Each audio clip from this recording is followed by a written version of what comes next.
बिस्मिल्लाहिर्रहमानिर्रहीम। आज हम class first year chapter number 5 rotational and circular motion के न्यूमेरिकल्स करेंगे। न्यूमेरिकल हम पहले एग्जांपल करेंगे जो बुक के दरमियान में होते हैं। एग्जांपल 1.5 है हमारे पास। एग्जांपल हम बुक से पढ़ते हैं कि हमें क्या दिया गया है। एग्जांपल है Hover goes around a circular track that has a diameter of 20 meter. If he runs around the entire track for a distance of 160 meter, what is his angular displacement? इसमें ये कह रहे हैं कि खावर जो है ना एक सर्कुलर ट्रैक है हमारे पास। खावर उसके इर्द गिर्द एक चक्कर लगाता है जिसका डायमीटर जो है ना 20 मीटर है, और वो जो पूरे ट्रैक का अराउंड यानी उसके इर्द गिर्द जो चक्कर लगाता है उसकी डिस्टेंस हमारे पास है 160 मीटर। तो सबसे पहले हम लोगों को न्यूमेरिकल पढ़ने से हमें ये पता चला कि उसमें हमें डिस्टेंस दिया गया है जिसको हम लोग कैपिटल एस से डिनोट करते हैं, वो हमें 160 मीटर दिया गया है, और डायमीटर जिसको हम लोग स्मॉल डी से डिनोट करते हैं वो हमारे पास 20 मीटर दिया गया है। जब एक सर्कल का एक स्फीयर का हम लोग दरमियान वाला हिस्सा लेते हैं तो वो हमारे पास डायमीटर आता है। तो इसमें हमारे पास डायमीटर हमारे पास 20 मीटर दिया गया है, और इसका एंगुलर डिस्प्लेसमेंट हम लोगों ने फाइंड आउट करना है।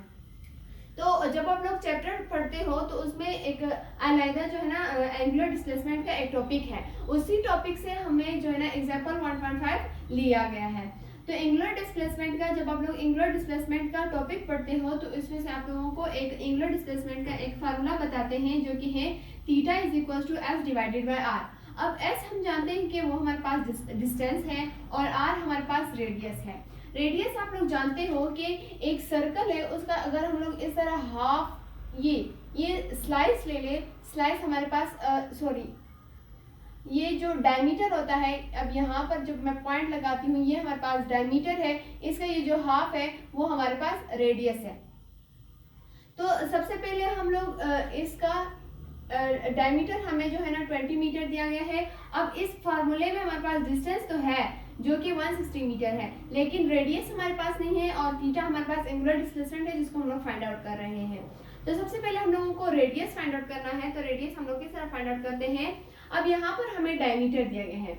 ये डायमीटर जो है ना diameter is equal to 2r के बराबर है। 2r के बराबर क्यों है। अब यहाँ देखें जैसे यहाँ पर हमारे पास ये डायमीटर है तो एक रेडियस हमारे पास ये है हाफ हिस्सा और एक रेडियस हमारे पास ये है। तो इन दोनों को जब हम लोग प्लस करते हैं तो हमारे पास बनता है 2r। तो डायमीटर हमारे पास 2r के बराबर है, यानी डायमीटर में हमारे पास दो रेडियस बनते हैं। तो यहाँ पर डायमीटर हमारे पास है 2r। अब हम लोगों को रेडियस चाहिए, तो इस फार्मूले को हम लोग पहले रीअरेंज करेंगे, देन फिर फर्दर सॉल्व करेंगे। अब यहाँ पर जो हमारे पास है d is equal to 2r, हमें रेडियस चाहिए। तो सबसे पहले हम लोग रेडियस को इस साइड पर लिखेंगे और हमारे पास जो d है वो डिवाइडेड बाय 2 आ जाएगा हमारे पास। अब ये कुछ इस तरह फार्मूला बन गया है, तो रेडियस हम लोग उसी तरह लिखते हैं। d हमारे पास है 20 मीटर है हमारे पास, 20 डिवाइडेड बाय ये वाला 2। अब इन दोनों को हम लोग आपस में डिवाइड कर देते हैं। 2 1 are 2, 2 1 are 2, 0। रेडियस हमारे पास कितना है यहाँ 10 मीटर। ऐसा यूनिट जो रेडियस का वो है मीटर। तो यहाँ पर हमारे पास रेडियस फाइंड आउट हो गया जो कि 10 मीटर है। अब ये वाला फार्मूला हम लोग सही से सॉल्व कर सकते हैं। अब यहाँ पर हमारे पास एस भी है, डिस्टेंस जो है, और रेडियस भी है जो कि 10 मीटर है। तो अब हम लोग फर्दर ये वाला फार्मूला पुट करते हैं ताकि हम लोगों के लिए इजी हो। यहाँ पर हम लोग लिखते हैं theta is equal to S divided by R. सही है। तो अब यहाँ पर थीटा उसी तरह रहेगा क्योंकि ये एक एंगुलर डिस्प्लेसमेंट है जिसको हम लोग फाइंड आउट कर रहे हैं। डिस्टेंस की जगह 160 हम लोग जो है ना ये पुट कर देते हैं, और रेडियस की जगह हम लोग 10 मीटर पुट कर देते हैं। अब इन दोनों को हम लोग आपस में डिवाइड करते हैं।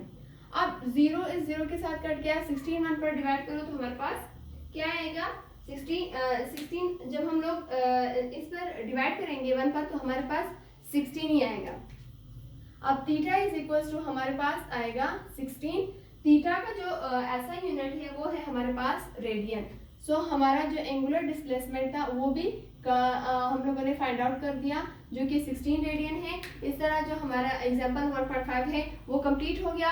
होप सो कि आप लोगों को समझ आ गया।